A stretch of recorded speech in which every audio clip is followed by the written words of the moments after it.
Subhanallah wa bihamdihi adada khalqihi wa rida nafsihi wa zinata arshihi wa midada kalimatihi. A'udhu billahi minash shaitanir rajim. Bismillahir rahmanir rahim. Rabbi shrah li sadri wa yassir li amri wahlul 'uqdatam min lisani yafqahu qawli. واجعل لي وزيرا من أهلي اللهم ألهمنا رشدا وعزنا من شرور أنفسنا اللهم أرنا الحق حقا وارزقنا اتباعه اللهم أرنا الباطل باطلا وارزقنا اجتنابه آمین ثم آمین. تفسیر سورہ البقرہ رکوع نمبر 1 آیت نمبر 1. سورہ البقرہ مدنی سورت ہے. ترتیب کے اعتبار سے دوسرے نمبر پر اور نزولی اعتبار سے 86ویں نمبر پر آنے والی سورت. اس میں 40 رکوعات اور 286 آیات ہیں، اور میرا خیال اگر یاد رکھا جائے تو نزولی اعتبار 86 ہے اور اس کی آیات کا نمبر بھی 286 ہی بنتا ہے. اگر ہم دیکھیں تو اس کے متفارق نام ہمیں حدیث کے حوالے سے ہمارے علم میں آتے ہیں. قرآن میں تو جو تفاسیر میں آپ دیکھیں گے سورہ البقرہ، بقرہ کہتے ہیں گائے کو، اور اس کا نام البقرہ اس حوالے سے ہے. اور یہ چیز آپ کو قرآن میں بھی نظر آئے گی کہ بسا اوقات کسی سورت کا نام کسی خاص وجہ سے نہیں ہوتا، جسٹ بیکاز کہ اللہ نے ایک چیز کا تذکرہ کیا ہے. سورہ نمل، سورہ نحل، سورہ العنکبوت، ایک صورت میں چیونٹی کا تذکرہ، ایک صورت میں شہد کی مکھی کا تذکرہ، ایک صورت میں مکڑے کا تذکرہ، تو ان کے پیچھے ان صورتوں کے نام. تو لہٰذا بسا اوقات ایک چیز کا تذکرہ، ایک واقعے کا تذکرہ، ایک نبی کا تذکرہ، تو اس حوالے سے اس صورت کا نام جو ہے وہ موضوع حوالے سے رکھ دیا جائے گا. تو اس مناسبت سے آگے چل کر ہم دیکھیں گے اللہ سبحانہ تعالیٰ نے بنی اسرائیل کا ایک خاص واقعہ تذکرہ ملتا ہے. جب ایک بھتیجے نے چچا کو قتل کیا اور وہ مقدمہ حضرت موسیٰ علیہ السلام کے پاس آیا، تو حضرت موسیٰ علیہ السلام نے اپنے قوم کے پیروکاروں کو گائے کو ذبح کرنے کا حکم دیا، اور پھر کیسے گائے کو ذبح کیا گیا اور اس کے گوشت کے ٹکڑے کے ساتھ مارا گیا، اور پھر وہ مقتول جو ہے وہ اٹھا اور زندہ ہوا اور اس نے اپنے قاتل کا نام لیا اور مقدمہ جو ہے اس کا فیصلہ ہوا، اور بہت سی نشانیاں جو ہیں وہ زندگی بعد موت کے لیے یا خود کے لیے وضع کی گئیں. تو چونکہ اس صورت میں گائے کے حوالے سے ایک حکم اور گائے کے ذبح کرنے کا تذکرہ اور واقعہ، اور ایک بہت اہم واقعہ تھا بنی اسرائیل کی تاریخ میں، اس حوالے سے سورت کا نام سورہ البقرہ. اور البقرہ کا مطلب کوئی گائے نہیں ہے، خاص گائے. کون سی گائے ہے؟ جس کو ذبح کرنے کا حکم دیا اور جس کو یہود نے پھر ذبح کیا اور جس کے توسط سے وہ واقعہ جو ہے وہ ریناؤنڈ ہے. اس کے علاوہ اور بھی نام اس کی فضیلت کے حوالے سے حدیث میں موجود ہیں. اگر ہم دیکھیں تو جامعہ ترمذی میں حضرت ابو ہریرہ رضی اللہ تعالیٰ عنہ کی روایت سے آپ صلی اللہ علیہ وسلم کی حدیث کے الفاظ ہیں. اس میں نام بھی ہے اور اس میں فضیلت بھی ہے. آپ صلی اللہ علیہ وسلم نے فرمایا ہر چیز کی ایک کوہان ہوتی ہے. آپ کو پتہ ہے کہ اونٹ کی کوہان ہے، اس کا ہمپ، کیمل ہمپ، وہ کیا ہے؟ اس کی کمر، اس کی پشت، اس کی پیٹھ کا سب سے اونچا حصہ. ہر چیز کی ایک کوہان، ایک ہمپ، ایک پیک ہوتی ہے، اور قرآن کی کوہان ہے سورہ البقرہ. اور پھر آپ نے مزید فرمایا اور اس میں ایک سورت ہے جو قرآن کی ساری، اس میں ایک آیت ہے جو قرآن کی ساری آیتوں کی سردار ہے، اور وہ آیت کیا ہے؟ آیت الکرسی. اللہ لا الہ الا ہوا. تو لہٰذا سورہ بقرہ کی فضیلت کے حوالے سے اس کو قرآن کی کوہان کہا گیا ہے. اسی طرح ایک اور صحیح حدیث میں آپ صلی اللہ علیہ وسلم نے سورت کی فضیلت بھی بتائی اور اسی سے کچھ نام بھی سورہ بقرہ کے مفسرین وضع کرتے ہیں. آپ صلی اللہ علیہ وسلم نے حدیث میں فرمایا 2 چمکدار صورتیں الزہراوین. زہرا کہتے ہیں کسی، آپ کو پتہ ہے ایک ستارے کا بھی نام ہے زہرا، حضرت فاطمۃ الزہرا. زہرا کہتے ہیں کسی چمکدار، کسی برائٹ، کسی لیومنس چیز کو. الزہراوین 2 چمکدار صورتیں، اس سے مراد کیا ہے؟ سورہ البقرہ اور سورہ آل عمران. یہ قرآن کی ابتدائی 2 صورتیں بھی ہیں اور سب سے بڑی 2 صورتیں بھی ہیں۔ الزہراوین 2 چمکدار صورتیں، ان کو پڑھا کرو، کیونکہ قیامت کے دن یہ اس حال میں آئیں گی جیسے 2 بادل، 2 بادل، 2 سائبان یا 2 بادبان، اور یا پرندوں کے 2 جھنڈ۔ 2 بادل، 2 سائبان یا پرندوں کے 2 جھنڈ، اور اپنے پڑھنے والوں پر سایہ کریں گی اور ان کے حق میں سفارش کریں گی۔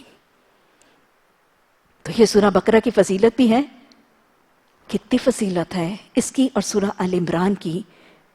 قیامت کے دن حدیث بتاتی ہے نا کہ سورج سوا نیزے پر ہوگا، ذرا اندازہ لگائیں، آج سورج اتنے کروڑوں میل دور ہے تو کیا حدت کا حال ہے اور کیا حرارت کی کیفیت ہے، لیکن جب سورج سوا نیزے پر ہوگا تو آپ صلی اللہ علیہ وسلم نے فرمایا اس دن لوگ اپنے اپنے عمل کے حوالے سے اپنے اپنے پسینے میں ڈوبے ہوں گے،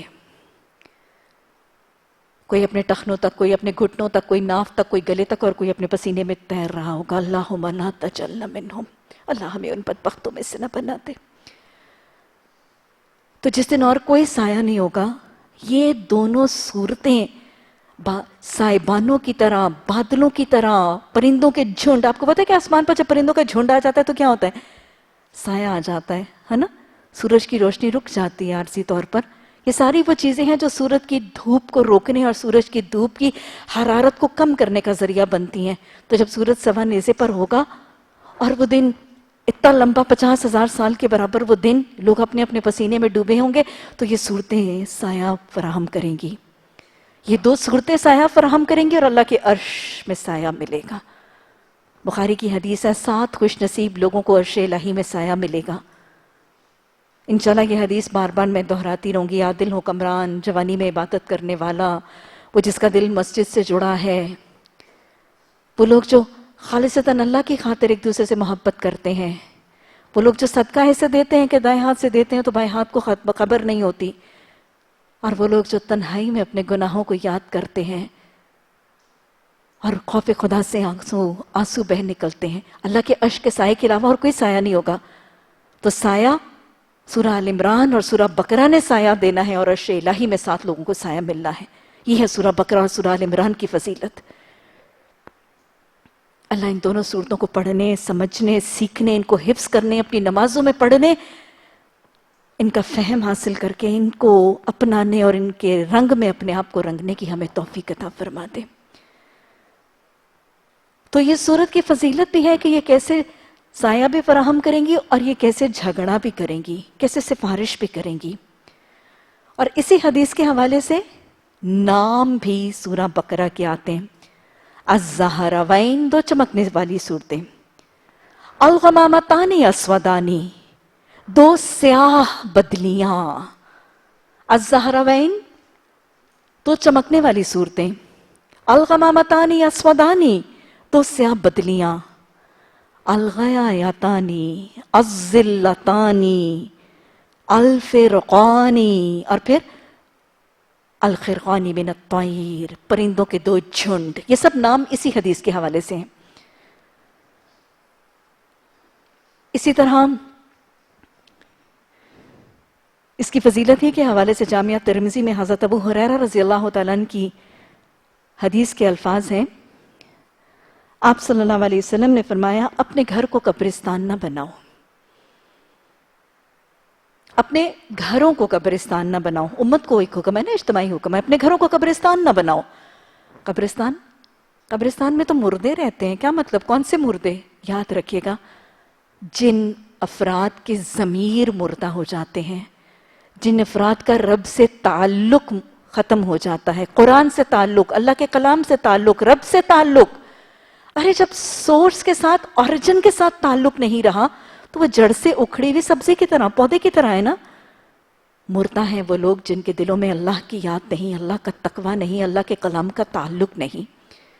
جسمانی طور پر زندہ ہے، جسم روح سے جڑا ہوا ہے، لیکن روح رب سے جڑی نہیں، وہ گویا مردہ ہے۔ آپ نے فرمایا اپنے گھروں کو قبرستان نہ بناؤ۔ جس گھر میں سورہ بقرہ پڑھی جاتی ہے اس گھر میں شیطان نہیں آتا. فضیلت ہے اس کی.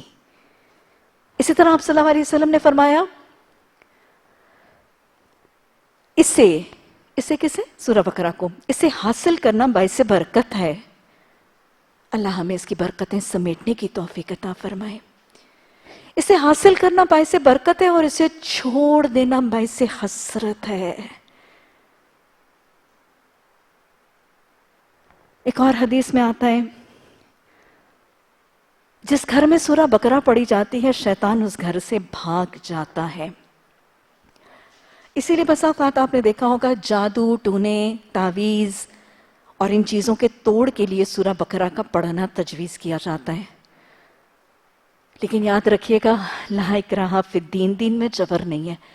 بس اوقات اس نے خاتون میرے پاس آئی، انہوں نے کہا کہ جی وہ جادو کے توڑ کے لیے انہوں نے کہا ہے کہ صبح دوپہر شام دن میں 3 دفعہ سورہ بقرہ. اللہ کے بندو 2.5 سپارے اس خاتون کو جس کو پہلے ہی کسی قسم کے جادو یا حسیب کا ڈر ہے، اس کے اعصاب پہلے ہی کمزور ہیں، اس کو کہہ دیا 3 ٹائم 2.5 سپارے پڑھو، وہ کیسے پڑھے گی؟ اور پھر اگر پڑھے گی بھی تو اتنی تیزی سے پڑھے گی، زیر زبر اعراب کی کمی ہوگی. جتنا بسہولت رغبت کے ساتھ اور دھیان کے ساتھ اور خشوع اور خضوع کے ساتھ توجہ کے ساتھ اور صحیح اعراب اور تجوید کے ساتھ ادا کر سکتے ہیں اتنا کر لیجئے. یہ مشقت میں ڈال دینا کہ پورے کی پوری ہی سورہ بقرہ پڑھنی ہے، اتنی پڑھیں جتنی آسانی سے پڑھ سکتے ہیں اور جس کے ساتھ دھیان ہو سکتا ہے. بلکہ لوگوں کو یہ تجویز کیا کریں ان چیزوں کے توڑ کے لیے 1 رکوع پڑھ لیجئے، ساتھ ترجمہ اور تفسیر بھی پڑھ لیجئے، انشاءاللہ تاثیر زیادہ ہوگی. اور پھر بسا اوقات یہ بھی کہا جاتا ہے کہ اس کی تلاوت لگا دی جائے، باعث برکت ہے. لیکن تلاوت کے آداب انشاءاللہ آگے میں پھر بات کروں گی کہ تلاوت کو نعوذ باللہ ثم نعوذ باللہ شاید ورڈز اپروپریٹ نہیں ہے، بیک گراؤنڈ کے طور پہ لگانا درست نہیں ہے. صرف تب تک سورہ بقرہ کی ہے، کسی قرآن کی تلاوت کو تب تک لگایا جائے گا تب تک حاضرین میں سے کوئی سامع ہے. کوئی ایک بندہ جب تک سن رہا ہے تب تک تلاوت لگائی جائے گی. صرف گھر سے جادو بھوت پریت کو بھگانے کے لیے بیک گراؤنڈ کے طور پر لگا دینا یہ طریقہ درست نہیں ہے. کوئی ایک فرد سن رہا ہے تب تک سورہ بقرہ لگائی جائے گی، کوئی نہیں سن رہا تو بس جتنی پلے ہو گئی جتنی سن لی بس اس پہ اس کو بند کر دیا جائے گا. یہ آداب تلاوت اور اس کی سماعت کے خلاف ہے. بہرحال شیطان اور شیطانی طاقتوں کے توڑ اور ان سے بچنے کے لیے سورہ بقرہ کی تاکید کی گئی. اور آپ صلی اللہ علیہ وسلم نے اس سورت اور سورہ آل عمران الزہراوین دونوں کی فضیلت بتاتے ہوئے آپ صلی اللہ علیہ وسلم نے فرمایا کہ یہ وہ 2 سورتیں ہیں جو قیامت کے دن اپنے پڑھنے والوں کے حق میں سفارش کریں گی. اور قرآن کی سفارش کے حوالے سے آپ صلی اللہ علیہ وسلم نے فرمایا قیامت کے دن قرآن سے بڑھ کے شافی اور کوئی نہیں ہوگا. قیامت کے دن قرآن سے بڑھ کے شافی اور کوئی نہیں ہوگا. اور حدیث بتاتی ہے قرآن کچھ کو اٹھائے گا اور قرآن کچھ کو گرائے گا. استغفر اللہ ربی. اللہ سبحانہ تعالیٰ ان رویوں، ان اعمال، ان حرام کاریوں سے بچنے کی توفیق عطا فرمائے جو قرآن کے ذریعے گرانے کا وسیلہ بن جائیں. قرآن کچھ کو اٹھائے گا، عزت دے گا اور کچھ کو گرائے گا. اللہم لا تجعلنا منہم. آپ نے فرمایا والقرآن حجت اللہ کا علیکا، یا قرآن تیرے حق میں حجت ہوگا یا تیرے خلاف حجت ہوگا. اللہ ان خوش نصیبوں میں بنا دینا جن کے حق میں قرآن حجت بن جائے، جن کے لیے قرآن عزت آبرو اور اکرام کا ذریعہ اور وسیلہ بن جائے. پھر آپ صلی اللہ علیہ وسلم کی حدیث کے الفاظ ہیں کہ قرآن ایسا شافی ہے. ایک تو ہے نا کہ قرآن سے بڑھ کے شافی کوئی نہیں. دوسری حدیث کہ قرآن ایسا شافی ہے کہ اس کی شفاعت رد نہیں کی جائے گی. پڑھنے والوں کے حق میں جب سورہ بقرہ سورہ آل عمران سفارش کریں گی، جھگڑا کریں گی تو ان کی سفارش رد نہیں ہوگی.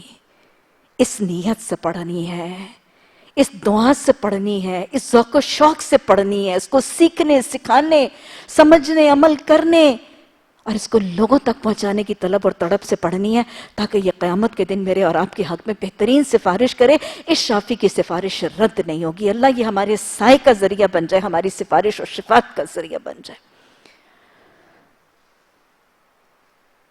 اور پھر اس کی تو آیتوں کی فضیلت آئی نا. ایک آیت کو کیا کہہ دیا گیا؟ قرآن کی آیتوں کی سردار. اور پھر آخری 2 سورتیں، آخری 2 آیتیں، کتنا بڑا درجہ. میں نے آپ کو یہ حدیث سورہ الفاتحہ کے ساتھ بھی بتائی تھی، آپ پھر دہرا لیجئے۔ نبی صلی اللہ علیہ وسلم صحابہ کرام کے ساتھ ایک محفل میں تشریف فرمائے۔ آپ صلی اللہ علیہ وسلم نے آسمان کی طرف اپنی نگاہ مبارک اٹھائی اور صحابہ کرام سے سوال کیا، کیا جو میں نے سنا وہ تم نے بھی سنا؟ صحابہ اکرام نے فرمایا، یا رسول اللہ صلی اللہ علیہ وسلم، اللہ اور اللہ کے رسول صلی اللہ علیہ وسلم زیادہ جانتے ہیں کہ آپ نے کیا سنا، گویا صحابہ اکرام نے نہیں سنا تھا۔ پھر دریافت کیا کرنے پر آپ صلی اللہ علیہ وسلم نے فرمایا کہ مجھے ایک دھماکے کی آواز آئی ہے، اور پھر آپ صلی اللہ علیہ وسلم نے کیفیت بتائی۔ آپ نے فرمایا کہ آج آسمان کا وہ دروازہ کھلا ہے جو آج سے پہلے نہیں کھلا تھا۔ آج آسمان سے وہ فرشتوں کا گروہ اترا ہے جو آج سے پہلے نہیں اترے تھے۔ یعنی ایسا بھاری اور ایسا خاص کلام، ویسے تو حضرت جبرائیل علیہ السلام قرآن کی وحی لے کر اترتے تھے، لیکن یہاں پر حضرت جبرائیل علیہ السلام کے ساتھ اور بھی فرشتوں کے پرے اتر رہے ہیں، ان آیات کی فضیلت ہے۔ آج آسمان سے فرشتوں کا وہ گروہ اترا ہے جو آج سے پہلے نہیں اترا تھا، اور آج مجھے وہ 2 نور دیے گئے ہیں جو مجھ سے پہلے کسی کو نہیں دیے گئے تھے۔ اس موقع پر بھی، اور پھر ہمیں پتہ ہے کہ شب معراج کے موقع پر جو 5 چیزیں دی گئی تھیں ان میں سے بھی 2 نور یہ تھے۔ آج مجھے وہ 2 نور دیے گئے ہیں جو مجھ سے پہلے کسی کو نہیں دیے گئے تھے، اور آپ نے بتایا وہ 2 نور کون سے ہیں؟ سورہ الفاتحہ اور سورہ البقرہ کی آخری 2 آیات۔ اور یہ فضیلت اور اس وحی کی یہ کیفیت بتانے کے بعد آپ نے اس کی فضیلت کیا بتائی کہ ان کو پڑھ کے جو دعا مانگے گا، کن کو؟ سورہ الدعا، سورہ فاتحہ، سورہ دعا کو، یا سورہ بقرہ کی آخری 2 آیات، ربنا لا تؤاخذنا ان نسینا واخطأنا، اینڈ تک یہ جو پڑھ کے دعا مانگے گا اس کی دعا رد نہیں ہوگی۔ نبی صلی اللہ علیہ وسلم کا وعدہ ہے، انشاءاللہ ضرور قبول ہوگی۔ اور یہ ہم آگے جا کے بات کریں گے کہ دعاؤں کی قبولیت کے طریقے اور انداز مختلف ہیں، کسی نہ کسی شکل میں قبول ضرور ہوتی ہے وہ دعا۔ پھر کچھ مفسرین سورہ بقرہ کو اور سورہ آل عمران کو سورہ الامتین بھی کہتے ہیں، 2 امتوں والی صورتیں، سورہ الامتین، 2 امتوں والی صورتیں۔ کیونکہ اگر آپ دیکھیں گے، ہم تفسیر پڑھیں گے، اللہ سبحانہ تعالیٰ شروع میں ذالک الکتاب لا ریب فیہ ھدی للمتقین، یہ کتاب لے لو گی تمہارے لیے ہدایت بنے گی۔ اس کے بعد اس کتاب کے تعلق والے 3 گروہ، متقی، کافر، منافق، فاسق، 4 گروہوں کا تذکرہ، اور پھر سورہ بقرہ میں مغضوب یہود کا تذکرہ، اور پھر سورہ آل عمران میں مغضوب یہود کا تذکرہ، اور پھر سورہ آل عمران میں ضالین عیسائیوں کا تذکرہ۔ کیسے ہے یہ حوالہ؟ کیونکہ سورہ فاتحہ میں کیا تھا؟ انعمتا علیہم کا راستہ مانگا گیا تھا، اور مغضوب اور ضالین کے راستے سے بچنے کی استدعا کی گئی تھی۔ تو اللہ سبحانہ تعالیٰ نے آگے مغضوب کا راستہ، حضرت موسیٰ علیہ السلام کے پیروکار یہودیوں کا راستہ ہمیں کہاں دکھا دیا؟ سورہ البقرہ میں۔ تم کہتے ہو نا تم مغضوب کے راستے سے بچنا چاہتے ہو، یہ دیکھو، یہ ان کی کارستانیاں تھیں، یہ ان کی سرگرمیاں تھیں، یہ ان کے رویے تھے، اس لیے یہ مغضوب ہوئے تھے۔ غضب والا غضب کے مستحق کیوں ہوئے تھے؟ غضب بالائے غضب کے مستحق ان کے رویے دیکھو، وہ دکھا دیے گئے۔ اور پھر سورہ آل عمران میں ضالین کا قصہ، ضالین کے رویے، ضالین کی روداد، عیسائیوں کے کردار بتائے گئے، تاکہ ایکچولی ان کا بیہیویئر دکھا دیا جائے کہ انعمتا علیہم کے راستے پر چلنے والوں کو ان کی رودادیں سنا کر اس راستے اور رویے سے بچنے کا طریقہ سکھایا جائے۔ تو اس حوالے سے کچھ مفسرین ان دونوں صورتوں کو سورہ الامتین کے نام سے بھی پکارتے ہیں۔ اللہ سبحانہ تعالیٰ ہم ان صورتوں کو دونوں کو پڑھیں گے، ان کا آغاز کر رہے ہیں۔ اللہ سبحانہ تعالیٰ ان کو ہمارے حق میں قبول فرمانا۔ ربی ادخلنی مدخل صدق واخرجنی مخرج صدق واجعلنی من لدنک سلطانا نصیرا۔ اللہ سبحانہ تعالیٰ شرح صدر عطا فرمانا، اللہ سینے کھول دینا ان کے فہم کے لیے، ان کے تفکر اور تدبر کے لیے، ان کے حفظ کے لیے، یاد رکھنے کے لیے، اور پھر یاد رکھ کے اپنا محاسبہ اور اصلاح کرنے، تربیت اور تزکیہ کرنے۔ اللہ اپنے گھروں کو، اپنے اخلاق، اپنے معاملات، اپنے صبح و شام کو ان احکامات کے رنگ میں رنگنے والا خوش نصیب بنا دینا۔ اللہ تاکہ ہمارے حق میں جھگڑا کرنے والی بن جائے، اللہ ہمارے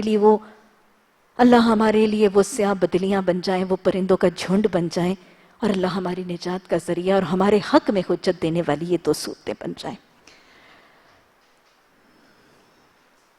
بسم اللہ الرحمن الرحیم۔ الف لام میم۔ حروف مقطعات۔ بہت سی صورتوں کے آغاز میں یہ تمہیدی حروف مقطعات ایک بار نہیں بار بار آئیں گے۔ آج مختصر ان کا حوالہ سمجھ لیجئے، میں بار بار ریوائز نہیں کروں گی۔ مقطعات قوف تو عین سے ہیں۔ قطع کا مطلب کاٹ دینا، مقطعات کاٹے جانے والے۔ تو گویا حروف مقطعات وہ حروف ہیں جو کاٹے گئے ہیں، یہ الگ الگ ہیں، منقطع ہیں، آپس میں ان کا کوئی رابطہ، کوئی جوڑ کچھ نہیں، ان کو آپس میں قطع تعلق کر دیا گیا۔ کیونکہ کیا ہوتا ہے، حرف مل کے ایک لفظ بناتے ہیں، یا بس اوقات محمل بناتے ہیں، لیکن لفظ میں یا محمل میں وہ جڑے تو ہوتے ہیں۔ لیکن حروف مقطعات وہ ہیں جہاں حرف جڑ کر ایک لفظ نہیں بناتے، اور لفظ وہ ہے جس کا کوئی معنی، کوئی مفہوم، کوئی پیغام ہے۔ کٹے ہوئے لفظ ہیں، الگ الگ ہیں، they don't get together to make a word and to convey a meaning۔ سمجھ میں آیا بات؟ ان کا کوئی مطلب نہ قرآن نے بتایا، اور مختلف شکلوں میں آئیں گے۔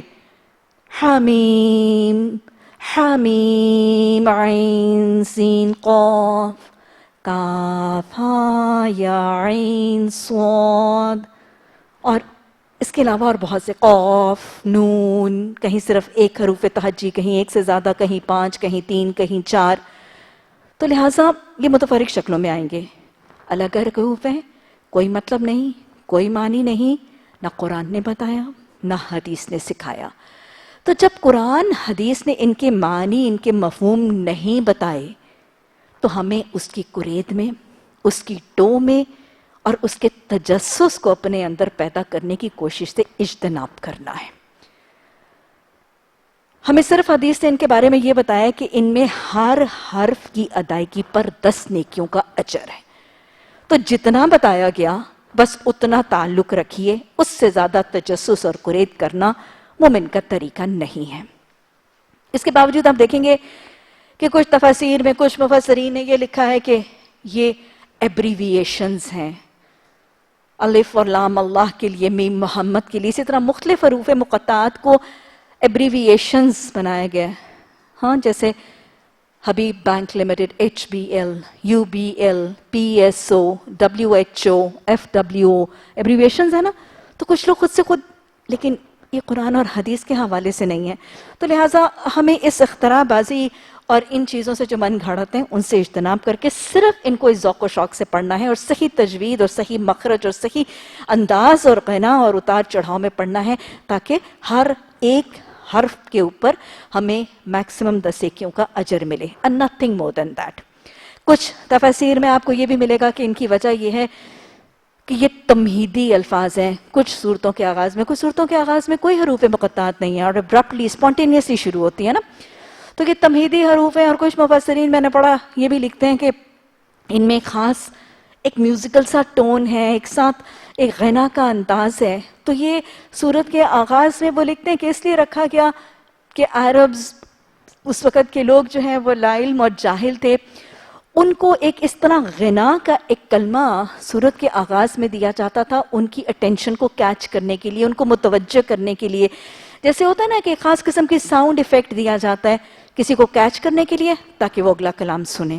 تو مختلف اس میں جواز اور تفاسیر موجود ہیں، لیکن میں پھر آپ کو وہی مشورہ دوں گی، چونکہ قرآن اور حدیث خاموش ہیں، ان کی کرید اور ٹو میں جانے کی ضرورت نہیں، صرف ان کو صحیح طریقے سے غنا سے، تجوید سے، مخرج سے ادا کرنا میرے اور آپ سب کے لیے ضروری ہے۔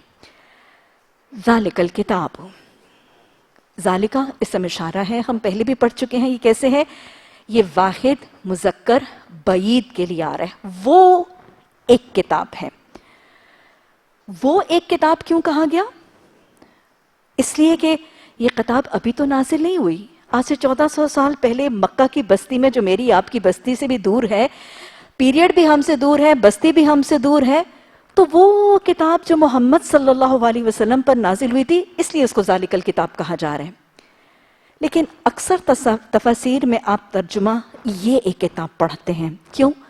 کیونکہ اصل میں قاری قرآن کو اس سے ایک دوری کا تاثر ختم کرنے کے لیے اور ایک قرب کا احساس اور کیفیت اس کے دل پر قائم کرنے کے لیے.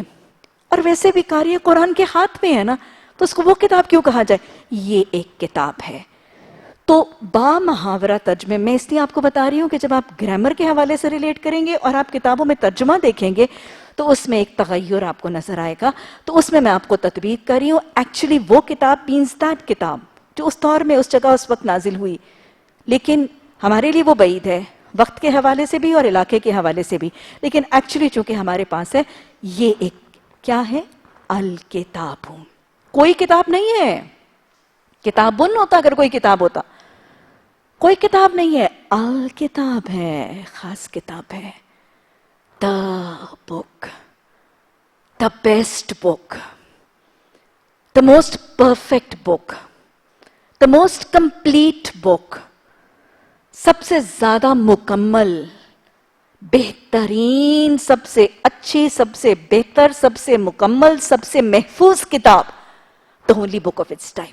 نہ ایسی پہلے ہوئی، نہ اب ہے، اور نہ قیامت تک ہوگی. کیسی ہے؟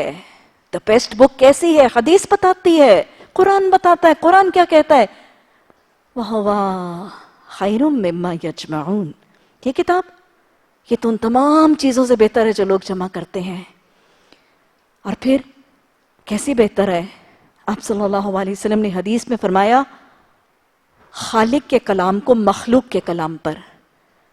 مخلوق بڑا کچھ لکھتی ہے، لکھتی رہی، لکھ رہی ہے، قیامت تک لوگ لکھیں گے، لیکن خالق کے کلام کو مخلوق کے کلام پر وہی فوقیت ہے، وہی سپریمیسی ہے، وہی اپر ہینڈ ہے جو خالق کو مخلوق پر ہے.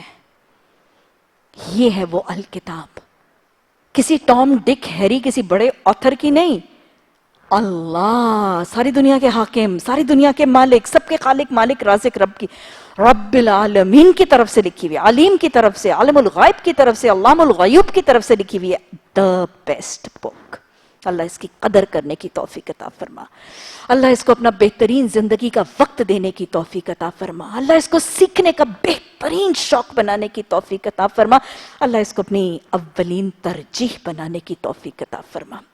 ذالک الکتاب، یہ تمہارے پاس the book ہے، لا ریب فیہ. the بیسٹ بک دے دی گئی، ساتھ ہی مطالبہ کر دیا گیا، اس میں شک نہ کرنا. کیوں؟ اس میں شک نہ کرنا تاکہ تمہارے لیے کیا بنے گی؟ اگر اس میں شک نہیں کرو گے تو پھر کیا بنے گی؟ ہدن، تمہارے لیے ہدایت بن جائے گی. مشروط کر دیا اللہ نے. کتاب تو لے لو، بیسٹ بک ہے جو تمہیں میں دے رہا ہوں، لیکن اگر اس میں صرف اس کو تھامو گے، پکڑو گے، اس سے ہدایت کے لیے تمہیں ایک چیز ضروری ہے، اس میں شک نہ کرنا. ایک تو یہ بات دیکھیے، میں نے شاید آپ کو سورہ الفاتحہ میں بھی بتایا تھا کہ سورہ فاتحہ اور باقی کے قرآن کے بنیادی طور پر دو تعلق ہیں. ایک تو سورہ فاتحہ دباجت القرآن ہے، قرآن کتاب ہے، اور سورہ فاتحہ اس کا دباچہ یا پریفس ہے. اور ایک سورہ فاتحہ دعا ہے اور پورا قرآن اس کا جواب ہے. یہ وہ جواب ہے. سورہ فاتحہ میں کیا دعا کی تھی قاری قرآن نے؟ اہدنا الصراط المستقیم صراط الذین انعمت علیہم. اللہ سیدھا راستہ دکھا دے، ہدایت دے دے، اپنے پسندیدہ نام یافتہ بندوں کے رستے والی ہدایت دے. مغضوب اور ضالین کی رستے پر چل کے گمراہی سے، ہدایت سے محروم ہونے سے بچا لے. کتنا رحمان ہے رب. دعا مانگنے سے خوش ہوتا ہے، رحیم ہے، نہ مانگنے سے ناراض ہوتا ہے. اور پھر اس نے کہا تھا نا، جب بندہ کیا کہتا ہے؟ الحمدللہ. اللہ کیا کہتا ہے؟ میرے بندے نے تعریف کی. الرحمن الرحیم مالک یوم الدین، میرے بندے نے میری پاکی بڑائی بیان کی. ایاک نعبد و ایاک نستعین، یہ میرا اور میرے بندے کے درمیان ہے. اس کے بعد میرے بندے کے لیے وہ ہے جو مانگتا ہے. کیا کہا تھا میں نے اور آپ نے؟ اہدنا الصراط المستقیم. دعا قبول ہوئی. یہ کتاب لے لو. انعمت علیہم کے راستے پہ چلنا چاہتے ہو، دعا کر رہے ہو، جواب دعا کی شکل میں قرآن رکھ دیا ہے. یہ ہے دعا اور جواب دعا. یہ ہے اللہ کی دعا کی قبول کرنے کا طریقہ. استجب لکم، میں تمہاری دعا کا جواب دوں گا. یہ کتاب لے لو، اس سے ہدایت چاہتے ہو، اہدنا مانگنے والوں ہدایت چاہتے ہو، ایک کام کرنا، کتاب تو میں تمہیں بہترین دے رہی، اب کیا کرنا؟ تمہارا رویہ اس کے ساتھ، تمہارا بانڈ اس کے ساتھ کیسا ہونا چاہیے؟ لا ریبہ، شک نہ کرنا۔ تعلق بالقرآن میں ایک ڈونٹ بتائی گئی ہے، اس میں شک نہ کرنا۔ شک ویسی بڑی بری چیز ہے، قرآن نے ایک جگہ نہیں بار بار کہا ہے فَلَا تَكُونَنَّ مِنَ الْمُمْتَرِينَ، دیکھو شک کرنے والوں میں نہ ہونا۔ اللہ نے شک کرنے والوں کو منافق کہا ہے، منافقوں کی صفت اللہ بتاتا ہے مذبذبین بین ذالک، ڈاواں ڈول ہیں، آدھا مانتے ہیں آدھا چھوڑتے ہیں، مان کے چھوڑتے ہیں چھوڑ کے پکڑتے ہیں، یہ منافق ہیں، مومن نہیں ہے۔ تو لہٰذا شک کو نکالنا ضرور ہے تعلق بالقرآن میں۔ شک بڑی بری چیز ہے، یہ پلے سے باندھ دیجئے کہ کسی بھی دو چیزوں کے تعلق میں جب شک کی دراڑ آ جاتی، ایک دراڑ ہے تعلق میں، دو چیزوں کے تعلق میں جب ایک شک کی دراڑ پڑ جاتی ہے تو بلیو یو می وہ ریلیشن شپ، وہ تعلق گرو نہیں کرتا، مضبوط نہیں رہتا، کوئی بانڈ ڈیولپ نہیں کرتا، اور پھر اس کے اندر ایک قرب نہیں رہتا، ریلائبلٹی اور ڈیپینڈنس نہیں رہتی۔ شک تو میاں بیوی کے درمیان بھی آ جائے تو رشتے کے اندر حسن نہیں رہ جاتا، محبت نہیں رہ جاتی۔ ارے شک تو دو بہنوں کے درمیان آ جائے، دو سہیلیوں کے درمیان آ جائے، ماں بیٹی کے درمیان آ جائے، اماں اس کو زیادہ پیاری مجھے نہیں پیار کرتی، شک پڑ گیا اماں کی محبت پر، رشتہ ختم ہو جاتا ہے۔ ایسا ہے کہ نہیں؟ تعلق نہیں پنپتا جب تک شک نہ نکلے۔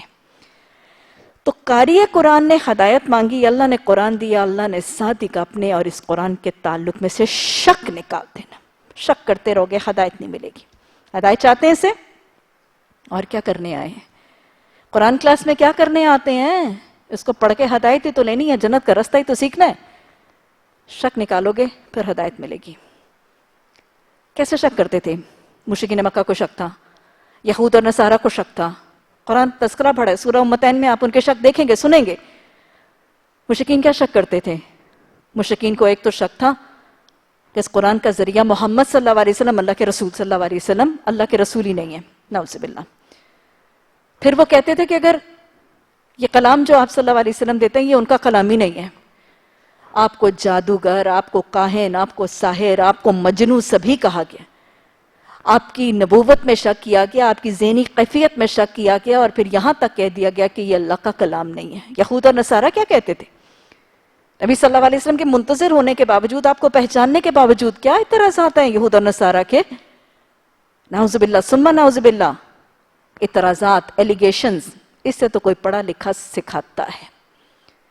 اعتراضات مختلف قسم کے، جو غلام ہیں ان کا نام عیسائیوں کے غلاموں اور یہود کے غلاموں کے نام لے کر کہتے تھے کہ رات کو محمد صلی اللہ علیہ وسلم ان کے پاس جاتے ہیں، ان سے ان کی عبرانی زبان کی آیات کو، تورات اور انجیل کی آیتیں سنتے ہیں، اور ان کو نعوذ باللہ ان کو بدل کے گھڑ کے قرآن کی آیات بنا کے پیش کر دیتے ہیں۔ قرآن نے بہت دفعہ یہ تذکرہ کیا۔ تو لہٰذا شک تھا ان کو کہ یا تو رسول ہی نہیں ہے، اگر رسول ہیں تو ان کی مینٹل سٹیٹس ٹھیک نہیں ہے، اور اگر ہے تو یہ ان کا اپنا کلام نہیں ہے، اللہ کا کلام نہیں ہے، یہ نعوذ باللہ خود اپنا من گھڑت کلام پیش کرتے ہیں۔ یہ تو شک تھا ان کو، اور اس کی وجہ سے کیا ان کو ہدایت ملی تھی؟ آنکھوں کے سامنے وہی نازل ہوتی تھی، نبی صلی اللہ علیہ وسلم ان کے سامنے چلتے پھرتے تھے، لیکن ان کو ایمان نصیب نہیں ہوا تھا، ہدایت نہیں ملی تھی، مغضوب ہی رہے تھے، دوالین ہی رہے تھے۔ یاد رکھیے گا شرک ہو کے تو ہدایت نہیں ملے گی۔ اچھا ان کو تو شک تھا۔ آج لا ریب کا حکم آج اپلائی کرتا ہے؟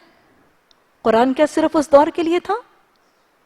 کیا اس کے مسائل صرف ان لوگوں کے مسائل ایڈریس کرتا ہے؟ قرآن تو ہر دور کے لیے، ہر علاقے کے لیے، قیامت کے لیے ہر ایک کو ایڈریس کرتا ہے، میرے اور آپ کو بھی ایڈریس کرتا ہے۔ ہمیں لا ریب کا معاملہ کیا ہے؟ کسی کو شک نہیں کہ محمد صلی اللہ علیہ وسلم، ہم سب کو یقین کامل ہے کہ آپ اللہ کے رسول صلی اللہ علیہ وسلم ہیں، ہمیں یقین کامل ہے کہ یہ قرآن اللہ کی طرف سے ہے، ہمیں یقین کامل ہے کہ من جانب الہی ہونے کے بعد اللہ نے اس کی حفاظت کا ذمہ لیا ہے، ہمیں یقین پختہ ہے کہ اس کی زیر زبر اعراب میں کسی میں کوئی تحریف اور کوئی تبدیلی نہیں۔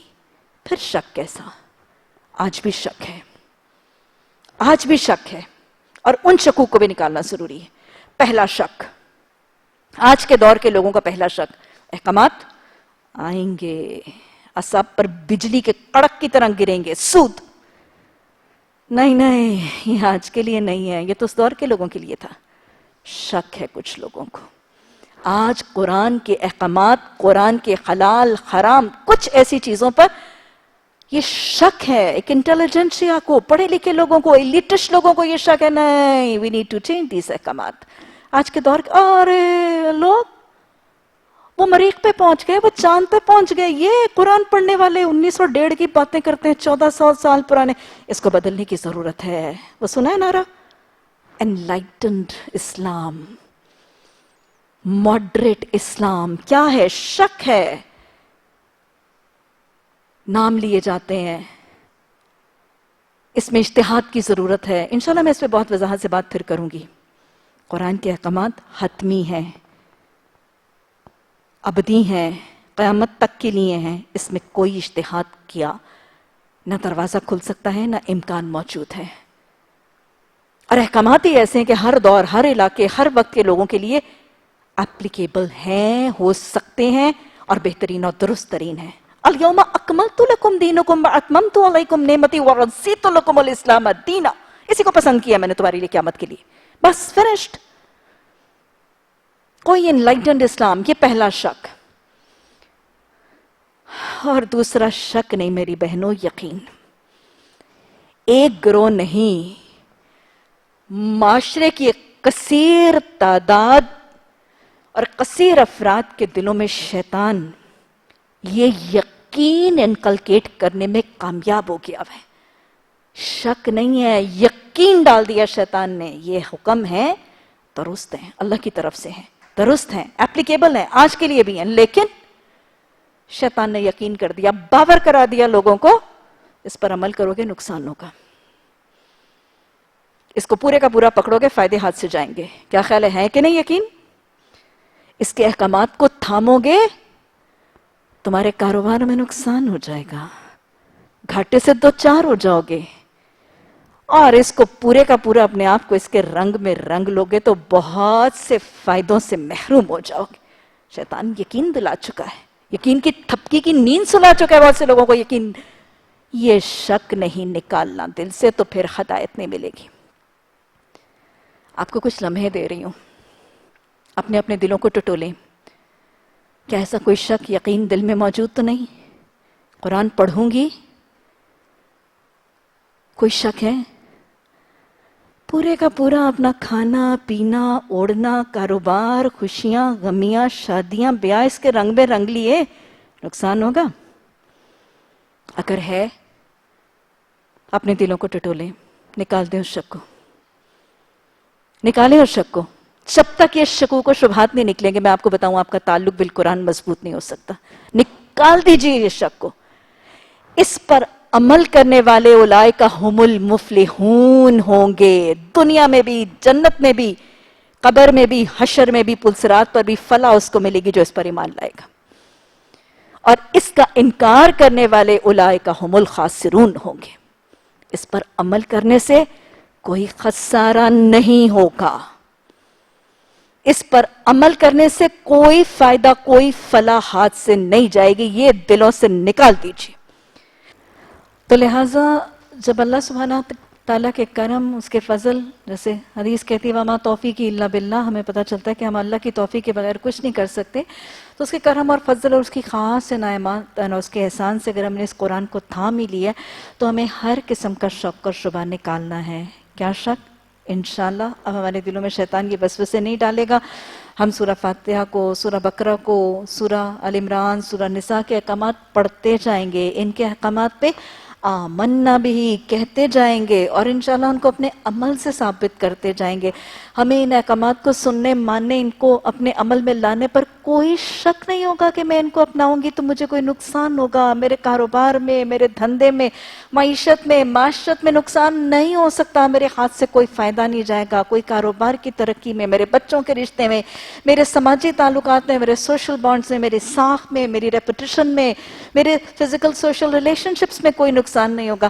یہ ہر شک نکال دیجئے، شک نکالو گے تو تمہارے لیے کیا بن جائے گی؟ خدن، سب کو ہدایت ملے گی؟ نہیں، ایک اور شرط ہے، للمتقین، ہدایت تعلق بالکتاب کے تعلق سے تمہیں ہدایت ملے گی۔ ایک تو شک نکالو، اور شک کے بعد اصل میں دل درست کرنا ہے۔ تعلق بالقرآن میں سب سے پہلے دل میں سے شک نکالنا ہے، نکالنے کے بعد کیا ڈالنا ہے؟ تقوی ڈالنا ہے۔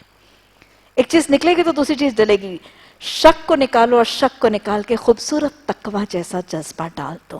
مشروط کر دیا گیا قاری قرآن، طالب علم قرآن کو قرآن کی ہدایت کے لیے تقوی کو مشروط کر دیا گیا۔ ہدایت ملے گی بالکل ویسے جیسے اب کہنا کہ ایف ایس سی میں ایڈمیشن لینا ہے، بیسک لیمیٹیشن کیا ہے؟ شرط ہے میٹرک کیا ہے تو ایف اے ایڈمیشن یا ایف ایس سی میں ایڈمیشن ہوگا۔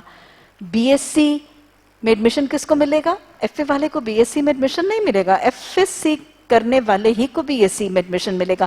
تو لہٰذا مشروط کر دیا گیا، اس کتاب سے ہدایت چاہتے ہو، ہدایت اس کتاب سے مشروط ہے، متقین کو ملے گی۔ متقین کون ہے؟ جن کے دلوں میں تقوی ہے۔ تقوی کیا ہے؟ انشاءاللہ وضاحت سے بات ہوگی، لیکن تقوی خوف خدا ہے، جو اللہ سے ڈرتے ہیں، پس پردہ اللہ کے ہونے کا احساس رکھتے ہیں۔ اِنَّهُ كَانَ عَلَيْكُمْ رَقِيبًا، جن کو ہر حال میں یہ احساس ہے کہ رب دیکھ رہا ہے۔ وہ سمیع، وہ بصیر، وہ علیم، وہ خبیر کا احساس ہے اس کا ہر وقت، ان کے حواس پہ طاری ہے وہ رب۔ جو اللہ سے ڈرتے ہیں، اس کے حساب کتاب پوچھ گچھ، اس کے سوالات اس کے سامنے کھڑے ہونے، اس کے سامنے اپنا اعمال نامہ کھلنے تننے ہاتھوں میں تھمائے جانے سے ڈرتے ہیں، اور پھر کچھ نہیں تو اس کی ناراضگی سے ڈرتے ہیں، ہے نا؟ یہ محبت، اور پھر ڈرنے کے بعد بچ بچ کے زندگی گزارتے ہیں، پرہیزگاری سے زندگی گزارتے ہیں۔ یہ ہے وہ تقوی کا چوکیدار جس کے دل میں ہے، اسی کو اس سے ہدایت ملے گی۔ ہدایت کس کو ملے گی؟ متقیوں کو ملے گی۔ میں اور آپ طالب ہیں قرآن سے ہدایت کے، ہم مشتاق ہیں قرآن سے ہدایت کے، ہم چاہتے ہیں، تڑپ رہے ہیں، ہمارے دلوں میں یہ خواہش آرزو و تمنا ہے کہ اللہ ہمیں اس کتاب سے ہدایت مل جائے، ہے نا؟ اللہ نے کہا متقیوں کو ملے گی، اچھا ساتھ ہی اللہ نے متقیوں کی صفات دکھا دی۔ دیکھنا چاہتے ہو متقی کیسے ہوتے ہیں؟ ملے گی تو ہدایت متقیوں کو، لیکن میں تمہیں بتاؤں متقی کیسے ہوتے ہیں؟ الذین یؤمنون بالغیب ویقیمون الصلاۃ ومما رزقناہم ینفقون، ایسے ہوتے ہیں متقی۔ متقیوں کی صرف ہدایت کے ساتھ مشروط، اور پھر آگے متقیوں کے کچھ رنگ، وہ لوگ ہوتے ہیں جو ایمان لاتے ہیں۔ یؤمنون کا مطلب کیا ہے؟ میں نے اس دن بھی آپ کو بتایا تھا کہ ابتدائی کچھ نشستوں میں ہم بنیادی ٹرمز کو بہت کلیئرلی سمجھنے کی کوشش کریں گے، اور آگے جب بار بار دہرائی جائیں گی تو پھر ہم وضاحت نہیں کریں گے۔ نعبدو، نستعین، اس دن میں نے بتایا تھا کہ عبادت کیا ہوتی ہے، عبادت کا مطلب کیا ہوتا ہے، what is it going to mean and what is it going to imply when I say عبادت، when the Quran says عبادت۔ اب یؤمنون کا مطلب کیا ہے، ایمان کا مطلب کیا ہے؟ ایمان کا روٹ ورڈ ہے حمزہ میم نون، امن۔ ایمان کا مطلب ہے مان لینا، ایکسپٹ کر لینا، مان لینا۔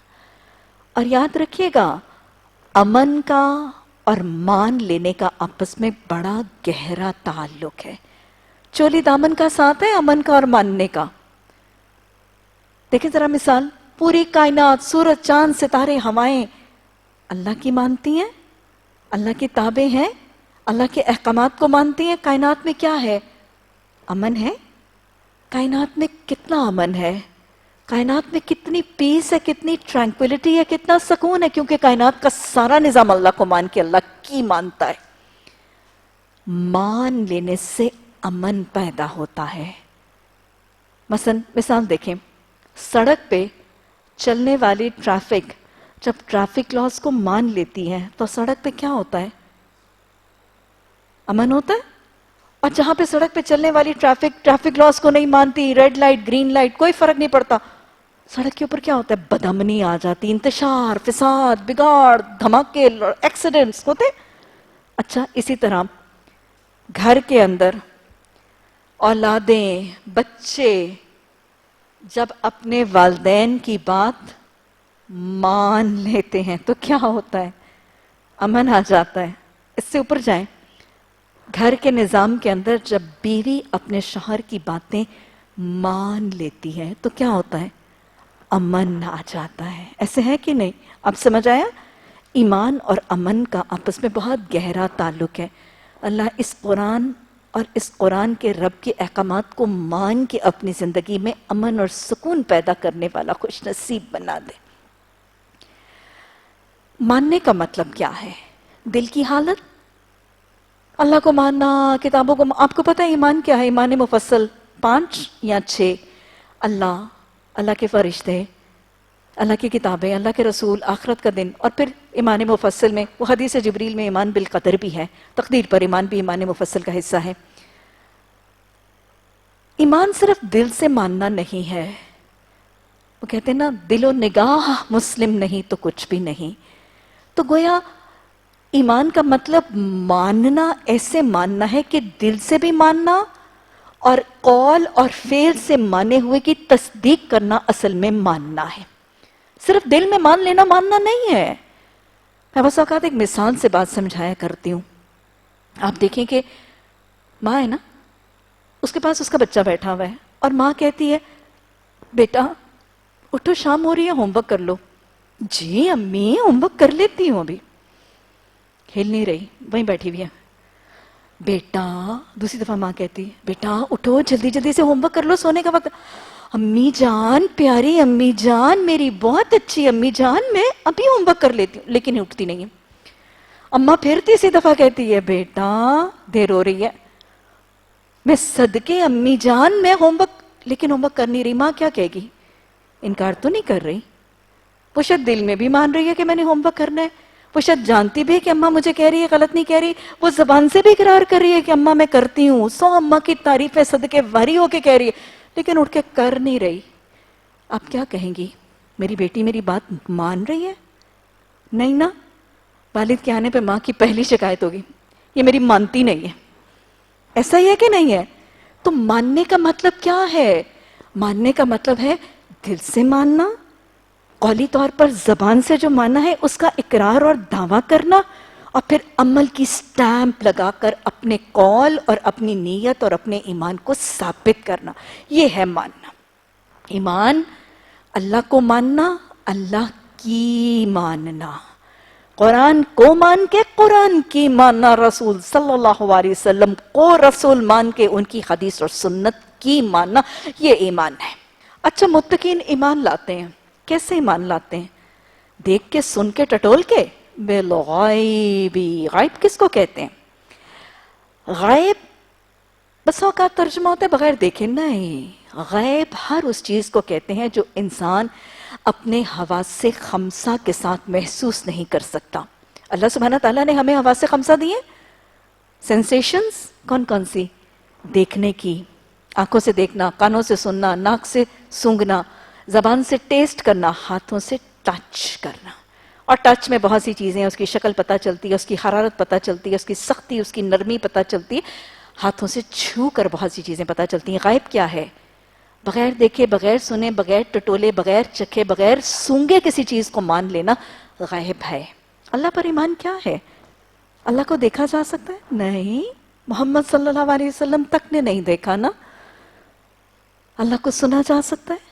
صرف کلیم اللہ نے محبوب خدا صلی اللہ علیہ وسلم سے اللہ ہم کلام ہوئے، نہ سنا، نہ دیکھا، نہ چھوا، کچھ نہیں ہو سکتا، لیکن اللہ کو بغیر سنے، دیکھے، چھوئے ایمان رکھنا کہ میرا رب ہے، یہ ہے ایمان بالغیب۔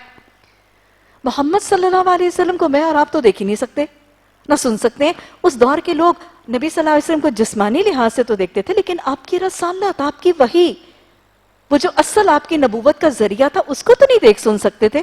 ان کے لیے کیا تھا؟ اس لیے تو اعتراضات کرتے تھے، اس لیے تو شک کرتے تھے۔ اسی طرح قرآن آج ہمارے ہاتھوں میں تو ہے، لیکن اس کی وحی کے ہونے کو کیا ہم دیکھ سکتے ہیں، سن سکتے ہیں؟ ہمارے سامنے، ہم نے اپنی کانوں سے نہیں سنی، ہم نے اپنے ہاتھوں سے اس کو اترتے ہوئے نہیں دیکھا، آنکھوں سے نہیں دیکھا، کچھ نہیں کیفیت کا پتہ. یہ سب چیزیں کیا ہیں؟ فرشتوں کے ساتھ، آخرت کے ساتھ یہ سب ہے. بغیر دیکھے، بغیر سنے، بغیر جانے جنت نہ وہ چیز، نہ کسی آنکھ نے دیکھی، نہ کان نے سنی، نہ دل نے محسوس کی. مانتے ہیں؟ یقین ہے؟ بس اس جنت پر ایمان ہے نا، یہ ایمان بالغیب ہے. اچھا جی، متقیوں کی صرف جن کو اس قرآن سے ہدایت ملے گی، ان کی پہلی صفت ہے کہ وہ ایمان لاتے ہیں اور بالغیب لاتے ہیں. اچھا، ایمان لا کے بیٹھ جاتے ہیں، مسلم بن گئے، مومن بن گئے، اب تکیہ لگا کے بیٹھے، ہم قیامت کے دن امتی امتی بن کے نکل جائیں گے؟ نا، ایمان لانے کے بعد کیا کرتے ہیں؟ مانے تھے، دل میں مانے تھے، اب عمل سے ظاہر کرنا ہے، سٹیمپ لگانی ہے. پہلا عمل کون سا ہے؟ یقیمون الصلاۃ، نماز قائم کرتے ہیں.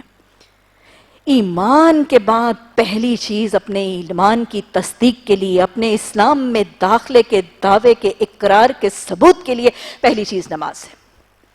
قرآن نے، حدیث نے واضح طور پر کہہ دیا. حدیث کہتی ہے اسلام اور کفر میں صرف ترک نماز کا فرق ہے. صحیح حدیث کہہ رہی ہے اسلام اور کفر میں صرف ترک نماز کا فرق ہے. نماز ہے تو اسلام ہے، نماز نہیں ہے تو کفر ہے. اسی طرح ملتی جلتی حدیث. مسلم اور کافر میں حد فاصل، ڈفرینشیٹنگ لائن، ڈسٹنگوشنگ فیچر صرف نماز کا چھوڑنا ہے.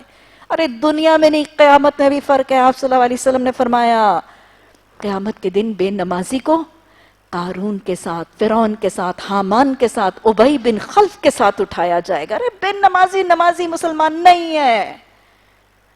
یہ ہے فرق.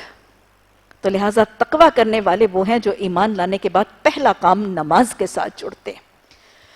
جو پہلا سوال ہے، جو مومن کی معراج ہے، جو جنت کی کنجی ہے، اس کے بغیر ایمان ثابت نہیں ہے. اور نماز صرف پڑھتے ہیں، ادا کرتے ہیں؟ نہیں. کیا کرتے ہیں؟ یقیمون، وہ قائم کرتے ہیں. یہ بیسکس ہیں جو آج میں زیادہ وضاحت سے بتاؤں گی، پھر باہر آئے گا، پھر ہم ان کی وضاحت نہیں کریں گے. یقیمون الصلاۃ، وہ نماز قائم کرتے ہیں. کیا مطلب ہے؟ ایک مطلب با جماعت نماز کا اہتمام کرتے ہیں. اقام الصلاۃ، اس حکم کا ایک مطلب مفسرین لکھتے ہیں با جماعت نماز کا اہتمام کرتے ہیں. جب تک نماز با جماعت نہیں ہے، اقیم الصلاۃ نہیں ہے. با جماعت نماز کے حوالے سے بخاری کی حدیث ہے، آپ صلی اللہ علیہ وسلم نے فرمایا اذان ہو چکی تھی، اقامت پکاری جا چکی تھی، آپ امامت کے لیے تشریف فرما تھے. آپ نے مڑ کے مقتدیوں کی طرف اپنا چہرہ مبارک پھیرا اور مقتدیوں کے ساتھ مخاطب ہو کر کیا فرمایا تھا؟ آپ نے فرمایا کہ اگر مجھے بچوں، بوڑھوں اور عورتوں کا خیال نہ ہوتا تو میں اپنی جگہ امامت کے لیے کسی اور کو کھڑا کرتا اور میں ان گھروں کو آگ لگا دیتا. ان گھروں کو آگ لگا دیتا جن میں مرد بغیر کسی شرعی عذر کے با جماعت نماز کے لیے حاضر نہیں ہو جاتے. یہ رسول اللہ صلی اللہ علیہ وسلم نے ان گھروں میں ہٹے کٹے، تندرست، توانا، سخی اعضاء والے، فرصت والے، سواریوں والے، ایئر کنڈیشن مسجدوں میں، ایرانی قالینوں والی مسجدوں کے اندر نماز پڑھنے کے لیے حاضر نہیں ہوتے. کوئی میچ دیکھ رہے ہیں، کوئی ٹی وی دیکھ رہے ہیں، کوئی انجوائمنٹ، انٹرٹینمنٹ کے لیے ریلیکسنگ کر رہے ہیں. نماز، آپ صلی اللہ علیہ وسلم نے فرمایا میں ان گھروں کو آگ لگا دیتا. آج شاید حقیقتاً آگ کے شعلے تو نہیں بھڑ گئے، لیکن آپ دیکھیں کہ بہت سی آگ ہے جو گھروں میں لگی ہے. آپس میں گھروں میں نفرتوں کی آگ لگی ہے. نفرتیں ہیں، جھگڑے ہیں، لڑائیاں ہیں، فتنے ہیں، فساد ہیں، آپس کے کینے اور نفرتوں اور کدورتوں کی آگ. ارے بھائی بھائی کا دشمن، بیٹا ماں کا دشمن. ابھی کچھ دیر پہلے میں نے اخبار پڑھی کہ ایک بہن نے دوسری بہن کو کچھ طلائی زیورات کی وجہ سے ایسا جھگڑے کی آگ لگی کہ ایک بہن نے ایک بہن کا گلا چھری سے کاٹ دیا. آگ نہیں ہے تو اور کیا ہے؟ شاید ہمیں یہ آگ کے شعلے نظر نہیں آتے، لیکن آگ لگی ہے گھروں میں. کیس آگ کی وجہ یہی تو نہیں ہے؟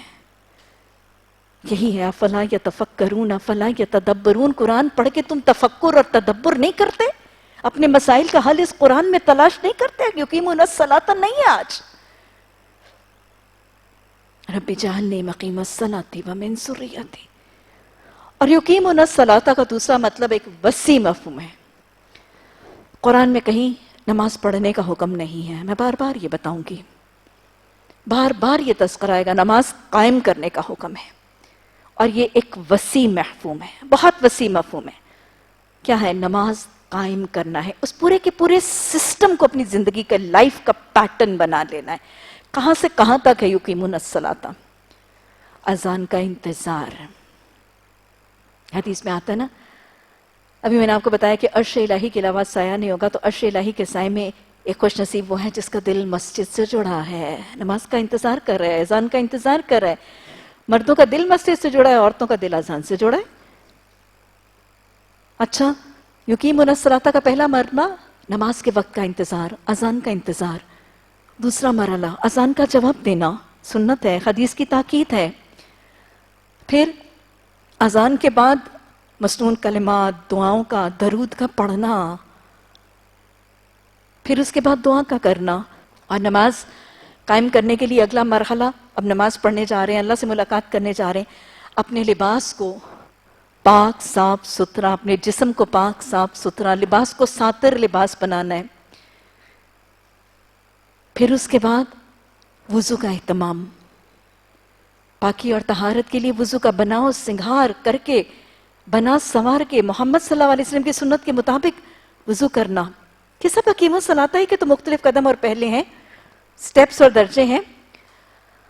وضو کے بعد تکبیر کہہ کے اپنے دل کو یظنون انہم ملاقو ربہم، یہ کیفیت کہ میں رب کو دیکھ رہا ہوں ورنہ کم از کم میرا رب مجھے دیکھ رہا ہے، رب سے ملاقات کی کیفیت کو اپنے اوپر طاری کر کے تکبیر کہہ کے اللہ سے ملاقات. نماز قائم کرنا، تکبیر کہہ دی، اب قائم کرنا کیا ہے؟ جہاں محمد صلی اللہ علیہ وسلم نے ہاتھ رکھے تھے وہیں ہاتھ ہوں گے، وہیں نگاہیں ہوں گی، وہیں پاؤں ہوگا، ویسے رکوع ہوگا، ویسے سجود ہوگا، ویسے تشہد ہوگا، ویسے سلام ہوگا. یہ نمازوں کا قیام ہے، سنت کا اہتمام ہے. نگاہ کو قابو میں، ہاتھ کو قابو میں، دل کو بھی قابو میں رکھنا ہے. جہاں میرا جسم ہے، جہاں میرے ہاتھ پاؤں ہیں، جہاں میری نگاہ ہے، وہاں میرا دل بھی اسی جگہ قائم ہے. دل سوچوں کی لڑی میں، وسوسوں میں آ کے کہیں اور نہیں ہے. یہ ہے نماز کا قیام. سلام پھیر لیا، نماز قائم ہو گئی، نماز قائم ہو گئی. میں بس اوقات کہتی ہوں کہ یہ تو اقیم الصلاۃ کا بہت آسان مرحلہ تھا. یہاں تک تو ہمارے اپنے جسم کے کنٹرول میں تھا، اپنی ول پاور کے ساتھ یہ کام آسان ہے. اس کے بعد کا اقیم الصلاۃ کا مرحلہ اس مرحلے سے زیادہ مشکل ہے. سلام پھیرنے کے بعد بھی ابھی اقیم الصلاۃ مکمل نہیں ہوا. وہ تربیت، وہ رویے جو میں نے نماز کے دوران سیکھے یا ظاہر کیے، ان رویوں کے اوپر قائم رہنا، ان پہ جمے اور ڈٹے رہنا اصل اقیم الصلاۃ ہے. وہ جو پابندی کے ساتھ نماز پڑھی تھی، وہ جو نظم و ضبط اور ڈسپلن کا مشاہدہ کیا تھا، زندگی میں پابندی، پنکچویلٹی، ڈسپلن، نظم و ضبط، سیلف کنٹرول، اپنا ہاتھ، اپنی آنکھیں، اپنے کان، اپنا جسم، اپنے پاؤں ضبط میں رکھے تھے. یہ ضبط نفس کو قائم رکھنا ہے باقی دن. یہ اقیم الصلاۃ ہے. نماز کی حالت میں جائز اور حلال چیزوں سے بھی اپنے نفس کو روکے رکھا اقیم الصلاۃ. سلام پھیرنے کے بعد بھی اپنے نفس کو روکے رکھنا اصل اقیم الصلاۃ ہے. اللہ کے آگے جیسے جھک گئے تھے، اللہ کے آگے جیسے عاجزی کی تھی، تکبر کی نفی کی تھی، سر تسلیم جھکا دیا تھا، ویسے اپنی عملی زندگی میں اللہ کے آگے عاجزی کر دینا، اللہ کے آگے انکساری کر دینا، اللہ کے احکامات کے سامنے تکبر سے بچ جانا، اور اللہ کے احکامات کے آگے سر تسلیم خم کر دینا سلام پھیرنے کے بعد اپنی اپنی زندگی میں یقین الصلاۃ ہے. وہ اتحاد، وہ اتفاق، وہ یگانگت جو نماز سکھاتی ہے، وہ سب اقیم الصلاۃ ہے اپنی نارمل ڈے زندگی میں. اچھا، وہ لباس جو نماز میں اپنایا تھا اس کو باقی کا دن قائم رکھنا اقیم الصلاۃ ہے. سلام پھیرنے کے بعد وہی جین اور وہی سلیو لیس اور وہی ٹاپ اور سڑکی اوڑھنی کو اپنے لاؤنج کے صوفے پہ پھینکا اور بس باقی کا ڈریس کوڈ اقیم الصلاۃ نہیں ہے. وہ ساتر لباس جو میں نے نماز میں اپنایا تھا اس کو باقی کا دن اپنا کے رکھنا اقیم الصلاۃ ہے. اچھا، نماز قائم ہو گئی. ابھی بھی نہیں کام ہوئی. اقیمو، خود بھی قائم کرو اور اپنے ماتحتوں کو، اپنے زیر دستوں کو، اپنی اولادوں کو نماز کی طرف لانا. یہ اقیم الصلاۃ. اور یاد رکھیے گا شاید اقیم الصلاۃ کا سب سے دشوار مرحلہ ہے. ایک ہیڈ آف دا ڈپارٹمنٹ ہے، ایک سربراہ ہے، وہ اپنے پورے ڈپارٹمنٹ میں نظام نافذ کرے گا. نظام کا ایک سیٹ اپ ہوگا، نماز کے وقت چھٹی دی جائے گی، اذان پکاری جائے گی، اقامت پکاری جائے گی، بعد جماعت. پاپٹا کا چیئرمین ہے، انگلش ڈپارٹمنٹ کا ہیڈ ہے، سرجری ڈپارٹمنٹ کا پروفیسر ہے.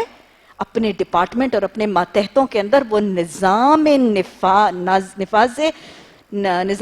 صلاۃ کو نافذ کرنا، یہ سب اقیم الصلاۃ ہے.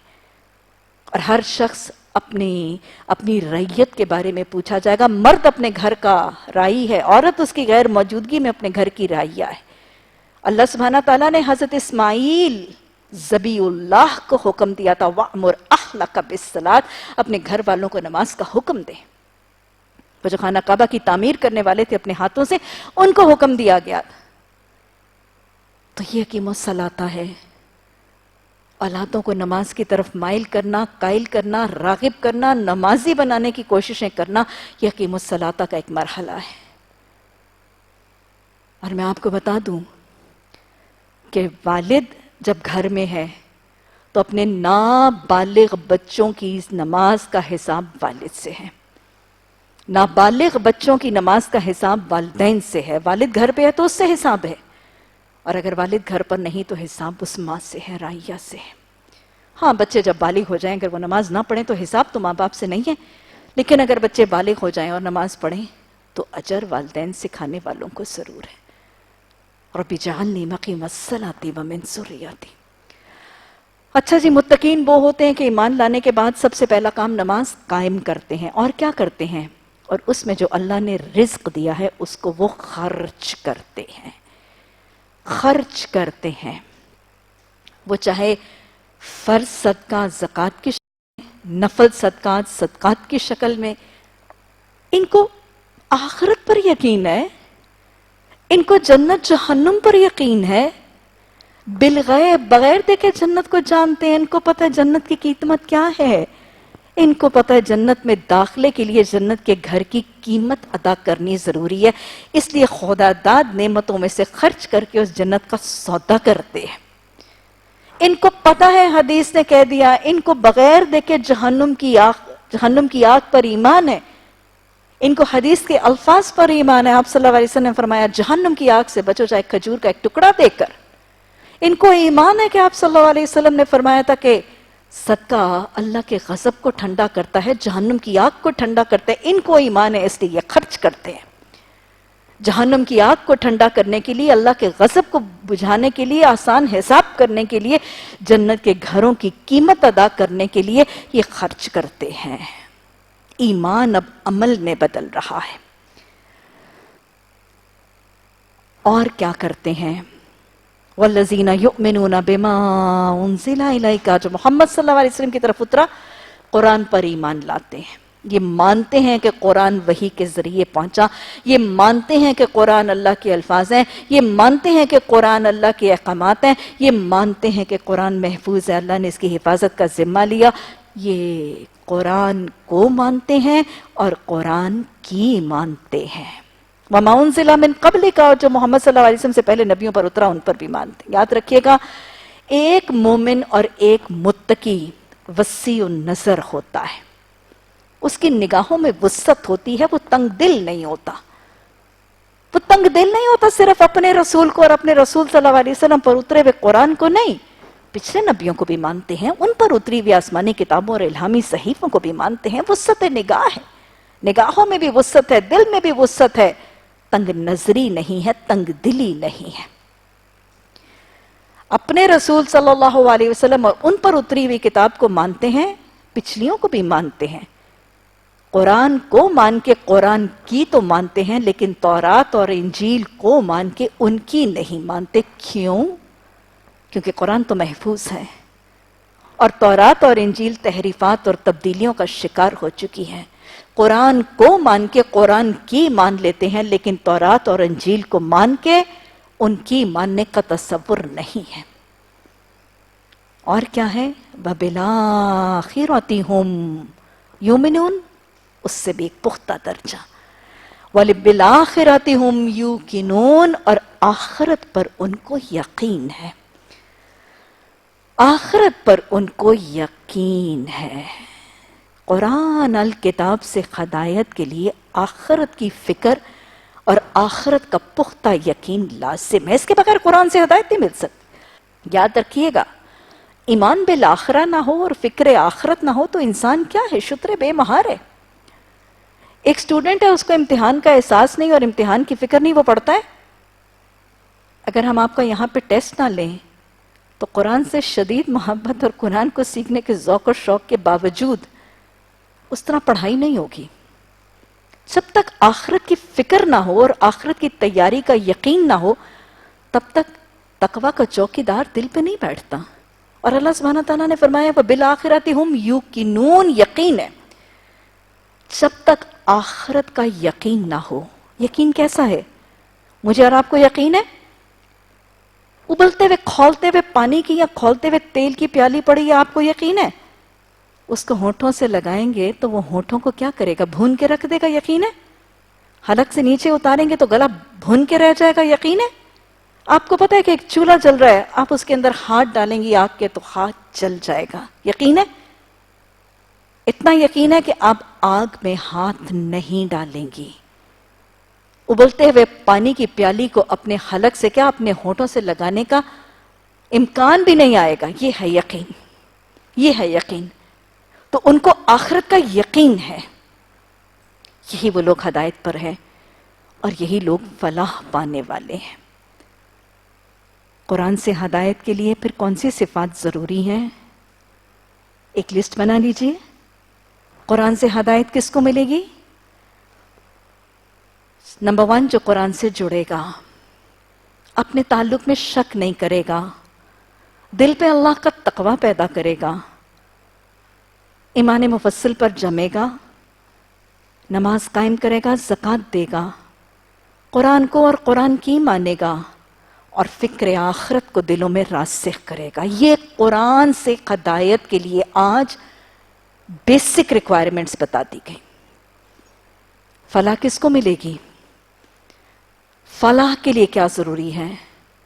دنیا، موت، قبر، حشر، پلسرات، جہنم سے نجات اور جنت کے حصول کی فلاح کس کو ملے گی؟ قرآن سے جڑے گا، تقویٰ کرے گا، ایمان کے ساتھ نماز قائم کر کے زکوٰۃ دے گا. فلاح کا نسخہ پتہ چل گیا، ہدایت کا طریقہ پتہ چل گیا. فلاح کن کو ملے گی؟ ہدایت کن کو ملے گی؟ اچھا، اللہ نے فرمایا کہ یہی لوگ فلاح پانے والے ہیں. مفلحون روٹ ورڈ کیا ہے؟ فالامحا. فلاح کہتے ہیں کسان کو، فارمر کو فلاح کہتے ہیں عربی میں.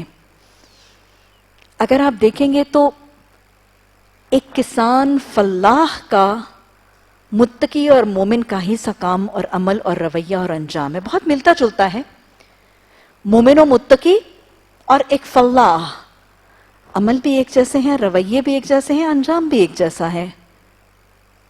ایک فلاح، ایک کسان کیا کرتا ہے؟ اس کی جو کھیتی، اس کی جو زمین ہے، اگر اس میں جائے، اس میں جھاڑ جھنکار پرانے گندے پودے ان کو صاف کر دیتا ہے. صاف کرنے کے بعد اس میں ہل چلاتا ہے، گوڈی کرتا ہے، اس کی زمین کو نرم کرتا ہے، ہموار کرتا ہے. پھر جب اس کی زمین صاف ہو جاتی ہے، ہموار ہو جاتی ہے، نرم ہو جاتی ہے تو پھر کسان کیا کرتا ہے؟ اس میں اعلیٰ نسل کا بیج ڈالتا ہے. پھر اس کے بعد اس کی آبیاری کرتا ہے، اس کو پانی لگاتا ہے. پھر چھوٹی چھوٹی کونپلیں نکلتی ہیں، ان کو مزید پانی لگاتا ہے، آبیاری کرتا ہے، اس پہ وقت لگاتا ہے، اس پہ صلاحیتیں لگاتا ہے، اس پہ اپنا مال لگاتا ہے، اس کو کھاد ڈالتا ہے. وہ چھوٹی چھوٹی کونپلوں کی گرمی سے، سردی سے، جاڑے طوفان سے، کیڑوں مکوڑوں سے، حشرات الارض سے، انسیکٹیسائیڈز، فرٹیلائزر، سب کچھ کرتا ہے نا. اور پھر جیسے اس کی کھیتی بڑی ہوتی چلی جاتی ہے، کسان خوش ہوتا ہے. اور پھر جب اس کی کھیتی پک کے کھڑی ہو جاتی ہے تو کسان فصل کاٹتا ہے اور کامیاب ہو جاتا ہے. یہ کرتا ہے متقی اور مومن. ایسے کرتا ہے مومن، ایمان لانے والا، تقویٰ کرنے والا، اپنے دل کی زمین کو کیا کرتا ہے؟ قرآن پڑھنے کے وقت اگر کچھ پرانے عقیدے، کچھ پچھلے گناہ حرام کاموں کی جھاڑ جھنکار ہے تو اللہ کا تقوی کر کے ان پرانے گندے عمل، ان پرانے عقیدوں کو، غلط تصورات اور باتوں کو اپنے دل سے نکالتا ہے، جو مجھے اور آپ کو ضروری ہیں۔ یہی تربیہ اور طرز کیا ہے۔ وہ جھاڑ جھنکار کو نکالنے کے بعد اپنے دل کی زمین کو قرآن کی تلاوت سے نرم کرتا ہے، ذکر الہی اور یاد آخرت اور فکر الہی سے اپنے دل کو نرم کرتا ہے۔ پھر کیا کرتا ہے؟ دل نرم ہو گیا، دل صاف ہو گیا تو پھر ایمان کا بیج ڈالتا ہے۔ بڑی اعلیٰ نسل کا بیج ہے ایمان کا کلمہ طیبہ کا بیج۔ کلمہ طیبہ کا بیج ڈالنے کے بعد مومن کیا کرتا ہے؟ متقی کیا کرتا ہے؟ قرآن کی تعلیم، حدیث کی تعلیم کی بارش برساتا ہے اپنے اس ایمان والے دل پر، آبیاری کرتا ہے قرآن اور حدیث کی تعلیمات سے۔ چھوٹے چھوٹے اعمال صالحہ کی کونپلیں نکلتی ہیں، ہے نا؟ نکلیں گی نا جب میں اور آپ قرآن پڑھیں گے انشاءاللہ۔ نماز، زکوٰۃ، حسن سلوک، حسن اخلاق، یہ چھوٹی چھوٹی کونپلیں نکلتی ہیں۔ تو متقی کیا کرتا ہے؟ بدعات سے، شرک سے، معاشرے کی غلط رسومات سے ان کو بچا کے رکھتا ہے، مزید حدیث اور سنت کی کھاد ڈالتا ہے، قرآن کی تعلیمات سے آبیاری کرتا رہتا ہے۔ اس کی چھوٹی چھوٹی کونپلیں بڑھتی چلی جاتی ہیں، اعمال صالحہ تقویٰ ترقی کرتا چلا جاتا ہے، متقی خوش ہوتا ہے، مومن ایمان کے رنگ میں رنگتا چلا جاتا ہے، ربنا ثبت اقدامنا کی دعائیں کرتا جاتا ہے۔ اور پھر جب اعمال صالحہ کی کھیتی قیامت کے دن ملے گی، اس کو کاٹے گا تو وہ کیا پائے گا؟ جنت کی فلاح پائے گا۔ تعلق سمجھ آیا؟ مومن اور متقی کا بالکل وہی تعلق ہے جو دنیا میں ایک فلاح یا ایک کسان کا ہے۔ اللہ فلاح کے نسخے سکھا، اللہ ہدایت کے راستے پر چلنے کی توفیق عطا فرما، اللہ اس راستے پہ ہم سب کا معاون و مددگار ہو جا، ہمارا ولی و نگران ہو جا۔ یا مقلب القلوب ثبت قلبی علی دینک، یا مصرف القلوب صرف قلبی علی طاعتک۔ اور ایمان کا بھی اعلان کیجئے، ربنا اننا آمنا، اللہ اس میں کوئی شک ہی نہیں کہ اب ہم تجھے مانتے ہیں، تیری ماننا چاہتے ہیں۔ ربنا اننا آمنا فاغفر لنا ذنوبنا وقنا عذاب النار۔ اللہ تیرے کلام کو پڑھ رہے ہیں، تجھے مان کے تیری ماننا چاہتے ہیں، اللہ پچھلوں کو معاف کر دے اور آگے ہمیں آگ کے عذاب سے بچا لے۔ ان الذین کفروا سواء علیہم انذرتہم ام لم تنذرہم لا یؤمنون۔ بندے نے اہدنا الصراط المستقیم کہا، انمتا کا مانگا، مغضوب اور ضالین کے رستے سے بچنے کی دعا کی، اللہ نے کتاب رکھی۔ اور پھر اب ان رکوعات میں اللہ سبحانہ تعالیٰ ذالک الکتاب لا ریب فیہ بتانے کے بعد اگلے رکوعات میں ایک قرآن سے جڑنے والے، ایک قرآن کے قاری اور طالب علم کے اندر کتنے قسم کے گروہز اور رویے پیدا ہو سکتے ہیں وہ بتائے جائیں۔ پہلا گروہ دیکھا متقیوں کا، مومنوں کا، انجام کیا تھا؟ اولئک ھم المفلحون۔ اب قرآن سے جڑنے والے سب متقی، سب مومن اور سب فلاح پانے والے نہیں ہوں گے، ایک اور گروہ بھی ہوگا، بے شک وہ لوگ جو کفر کریں گے۔ دوسرا گروہ کفر والا، ان کے اوپر برابر ہے تم انہیں برے انجام سے متنبع کرو، نہ متنبع کرو، یہ نہیں مان لائیں گے، یہ نہیں مانیں گے۔ کفر کیا ہے؟ کافر کون ہے؟ کفرہ کا مطلب ہے ڈھانپ دینا، ڈھانپ دینا، پوشیدہ کر دینا، چھپا دینا۔ اور جس چیز کو ڈھانپ کر پوشیدہ کر دیا جاتا ہے، یہ گویا کیا ظاہر کیا جا رہا ہے؟ یہ تو گویا یہاں پہ ہے ہی نہیں، انکار کر دینا۔ کفرہ کا ایک مطلب ہے ریفیوز، بالکل اپوزٹ ہے ایمان کے۔ ایمان کا مطلب ماننا، کفرہ کا مطلب انکار کرنا، to refuse to accept۔ اللہ نے فرمایا اب دوسرا گروہ بھی ہوگا، وہ لوگ جو انکار کر دیں گے ماننے سے، ان کا برابر ہے تم بتاؤ نہ بتاؤ، یہ نہیں مان لائیں گے، کیونکہ کفر اسلام کے برخلاف اپوزٹ متصاد ہے۔ کفر کا مطلب کیا اور کیا حقیقت؟ ڈیفرنٹ کیٹیگریز ہیں اللہ کے ساتھ کفر کی۔ ایک گروہ ہے جو اللہ ہی کو نہیں مانتا، ایتھیسٹ، لا دین، دین سے بے بہرا لوگ، یہ کیا کہتے ہیں؟ یہ کہتے ہیں اس کائنات کا وجود خود سے خود ہوا، ایک سپر پاور، ایک سپر بینگ ہے ہی نہیں، یہ تو اللہ ہی کا انکار کرنے والے ہیں۔ ایک اور گروہ یہ تو مانتا ہے کہ کائنات کو بنانے والی ایک سپر پاور، کوئی طاقت تھی، ایک سوورن اتھارٹی ہے، لیکن ان کا کفر یہ ہے کہ اللہ کو، اللہ کی ذات، اس کے صفات، اس کے اختیارات اس کے ساتھ نہیں مانتے۔ پھر ایک تیسرا گروہ ہے، اللہ کو مانتا ہے، اس کی ذات، اس کی صفات کو بھی مانتے ہیں، لیکن اس کے ساتھ اوروں کو بھی شریک کرتے ہیں، اس کی وحدانیت کو تسلیم نہیں کرتے۔ لا دین، ایتھیس، دہریہ، پھر اس کے بعد مشرکین، اور پھر اس کے بعد یہود اور نصارہ۔ پھر اس کے بعد ایک گروہ ہے جو اللہ کو مانتا ہے، قرآن، حدیث، نبی صلی اللہ علیہ وسلم کو سب کو مانتے ہیں، لیکن ایک شک ہے کہ شاید یہ کلام اللہ کا نہیں ہے۔ پھر مانتے ہیں کہ اللہ کا تو ہے، شاید آج کے لیے نہیں ہے، انکار کرتے ہیں یہ ماننے سے کہ یہ کلام آج کے لیے ہے۔ یہ بھی کفارہ کی ایک شکل ہے۔ اللہ کو بھی مانا، اللہ کے کلام کو بھی مانا، یہ بھی مانا کہ یہ ہے، لیکن یہ نہیں مانا کہ یہ احکامات آج کے لیے اپلائی کرتے ہیں، یہ بھی کفارہ کی ایک شکل ہے۔ پھر کفارہ کی ایک اور شکل، اللہ ہے، اللہ کا کلام ہے، یہ محفوظ ہے، یہ ہم تک پہنچا ہے، یہ درست بھی ہے، یہ آج کے لیے بھی ہے، لیکن اس کو مان لیں گے تو نقصان ہوگا، اس پہ عمل کا انکار کرتے ہیں۔ سب کفر کی حالتیں ہیں۔ اللہ ہی کو نہیں مانا، اس کی صفات کے ساتھ نہیں مانا، اس کے ساتھ کسی اور کو مان لیا، اس کے کلام کو نہیں مانا، یا کلام کو ماننے کے بعد یہ نہیں مانا کہ یہ آج کے لیے ہے، اور سب کچھ ماننے کے بعد یہ مان لیا، اس بات کا انکار کر دیا کہ یہ سب کچھ درست ہے، لیکن اس کو مان کر عمل کرنے کا انکار کر دیا۔ یہ سب ریفیوزل ہے، یہ سب شکل ہے کفر کی۔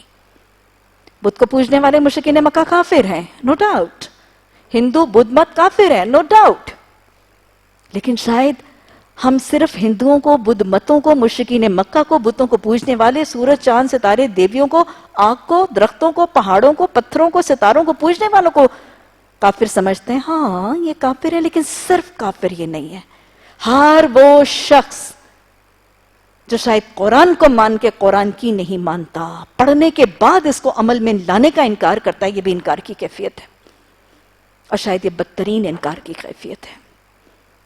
اللہ ہمیں اس انکار سے بچنے کی توفیق عطا فرما دے۔ اور یاد رکھیے گا، جو شخص اللہ کی جتنی سن کے جتنا انکار کرے گا، اس میں کفر کا اتنا رنگ ضرور رہے گا، جب تک وہ انکار حق کو چھوڑ نہیں دے گا۔ جتنے احکامات کا رنگ انکار زیادہ ہے، اتنی کفر کی شرح، اتنی کفر کی پرسنٹیج، اور اتنا کفر کا رنگ زیادہ ہے۔ اور جتنا قرآن و حدیث کے احکامات کا انکار عملی زندگی میں کم ہے، اتنا کفر کا رنگ پھیکا پڑتا جائے گا، اور کفر کی پرسنٹیج اور شرح گھٹتی جائے گی۔ جب کیفیت ربنا اننا آمنا پہ پہنچ جائے گی تو کفر ختم ہو جائے گا۔ اللہ سبحانہ تعالیٰ نے کفر کی وجہ بتا دی۔ ختم اللہ علی قلوبہم وعلی سمعہم وعلی ابصارہم غشاوہ ولہم عذاب علیم۔ ان کے تو دلوں پہ ہی اللہ نے مہر لگا دی، ان کے تو کانوں پہ اللہ نے ڈاٹ ڈال دی، ان کی آنکھوں کے آگے اللہ نے پردہ ڈال دیا ہے، نہیں مانیں گے ان کے لیے عذاب علیم۔ یہ کون سی مہریں ہیں؟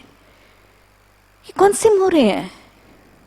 اللہ سبحانہ تعالیٰ قرآن میں کہتے ہیں نا، بہت جگہ آتا ہے، کچھ دل ہیں جن پر میں نے مہر لگا دی، کچھ دل ہیں جن پر میں نے تالے چڑھا دیے، قفل لگا دیے، کچھ دل ہیں جن پر زنگ چڑھا ہے۔ حدیث بتاتی ہے کون سے دل ہیں؟ آپ صلی اللہ علیہ وسلم نے فرمایا کہ جب ایک انسان گناہ کرتا ہے تو اس کے دل پر ایک سیاہ دھبا، بلیک ڈاٹ لگ جاتا ہے۔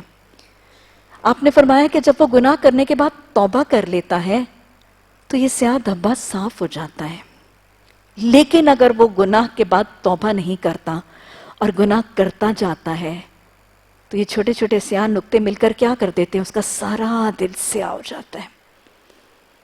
آپ نے اس کے بعد فرمایا یہی وہ دل ہے جس کے لیے اللہ نے فرمایا کہ کچھ دلوں پر زنگ لگ جاتا ہے۔ یہ دلوں کا زنگ، دلوں کے پردے، دلوں کے قفل، دلوں کی مہریں کیا ہیں؟ گناہوں کی کثرت اور استغفار اور توبہ کی کمی، یہ ضد، یہ ڈھٹائی، یہ تکبر، یہ انا پرستی یہ دلوں پر. اور آپ کو پتہ ہے کہ جب کسی چیز پر مہر لگ جاتی ہے تو کیا ہوتا ہے؟ خط پہ مہر لگ گئی، کسی پارسل پہ مہر لگ گئی، اندر کی چیز باہر نہیں آئے گی، باہر کی چیز اندر نہیں آئے گی. ایسے ہی ہوتا ہے اسٹیمپ کے بعد. یہی ہے، اللہ نے کہا کہ ان کے کانوں پر ڈانٹ ہیں، سنتے ہیں لیکن اندر کچھ نہیں جاتا. قرآن ایک اور جگہ کہتا ہے یہ کافر ایسے ہیں، قرآن کی محفلوں میں، حدیث کی محفلوں میں، دین کی محفلوں میں آتے ہیں، تعلیم کی محفلوں میں آتے ہیں، کفر لیے آتے ہیں، کفر لیے چلے جاتے ہیں. استغفر اللہ ربی. کیونکہ ان کے دلوں، ان کی کانوں پر مہر ہے، اندر کچھ نہیں جائے گا. ڈانٹ ہیں، بلاکڈ ہیں ان کے کان، پردے ہیں ان کی آنکھوں پر، نہ نظر آئے گا، نہ جائے گا، نہ ابزارب ہوگا. ویسے بھی آپ کو پتہ ہے کہ دل کی دو کھڑکیاں ہیں، آنکھ اور کان. اس کے آگے پردہ، اس کے اوپر ڈانٹ، دل میں کیا جائے گا؟ یہ کون سے ڈانٹ ہیں، کون سے پردے ہیں، کون سی مہریں ہیں؟ انکار حق، کفر کی کچھ وجوہات دیکھ لیجئے. اور آج خاموشی میں، تنہائی میں جا کے محاسبہ کیجئے گا. مجھے اللہ کے قرآن کے حدیث کے کون سے ایسے احکامات ہیں جو میرے علم میں اور میں ابھی تک مان نہیں رہی؟ اور پھر انکار حق کی وجوہات کو اس کے مقابلے میں کھنگالیے گا. انکار حق کی وجوہات کہیں تو لا علمی ہے نا، پتہ ہی نہیں تھا. اس کے بعد اگلی وجہ ضد، ضد اور ڈھٹائی. جیسے مشرکین مکہ کرتے تھے، جیسے یہود اور نصارہ کر رہے تھے. انکار حق کی وجہ ضد، ڈھٹائی.